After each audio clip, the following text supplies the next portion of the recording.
பாத்தீங்கன்னா நிறைய பேர் நடிகர்கள்லாம் வந்திருக்காங்க. இன்னைக்கு கூட பாத்தீங்கன்னா சமீபத்தில் நடிகர் விஜய் அவர்கள் அந்த மதுரை இதய மண்டல பேச்செல்லாம் கேட்டிருப்பீங்க. அதாவது யாரையும் நாங்கள் எப்பவுமே குறை சொல்லி பேச மாட்டோம்.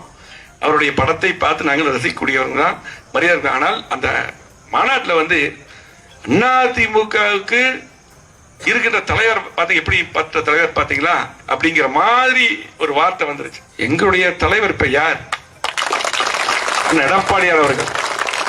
அவரை பார்த்து வந்து யாருன்னு தலைவர் அதிமுக யாருன்னு தெரியாதுன்னா இதுக்கு மேல யாராவது இருக்க முடியும்? இப்படி எல்லாம் ஒரு அரசியலுக்கு வந்து அவர் என்ன பண்ண முடியும்? யாரு வேணாலும் போய் பார்க்கலாம். அப்படிப்பட்ட தலைவர். இப்ப அவர் பேசிட்டு நான் சிங்கம், நான் எப்போது ஒரு தடவை வெளியே வருவேன்னு சொல்லிட்டு அவர் நம்ம தலைவரை பத்தி பேசுறாரு. எங்க தலைவரை எடப்பாடியாரை பத்தி பேசக்கூடிய உரிமை அவருக்கு மட்டுமில்லை, யாருக்கு. அப்படிப்பட்டவரை பார்த்து இன்றைக்கு வந்து பாத்தீங்கன்னா இன்றைக்கு ஒரு நடிகர் இப்படி பேசுறாரு. ஆகவே இதை விட பெரிய கூட்டத்திலாம் பாத்தீங்கன்னா பிரஜாராஜ்யத்துல சிரஞ்சீவி அந்த கூட்டத்தை எடுத்து பாருங்க, எதுக்கு கம்பேர் பண்ணி பாருங்க. இதெல்லாம் காமிச்சாரு. இன்னைக்கு அவர் பாத்தீங்கன்னா இன்னைக்கு கட்சியே இல்லாம கலைச்சிட்டு போயிட்டாங்க. ஆகவே நீங்க இது சாதாரண கட்சிக்கு தலைவராக எடப்பாடியார் இல்ல, 53 ஆண்டுகள் பொன்விழா கண்ட கட்சி. விஜய் மட்டுமல்ல, இது யாரையும் தடுக்க முடியாது. எடப்பாடியார் முதலமைச்சராவது உறுதி.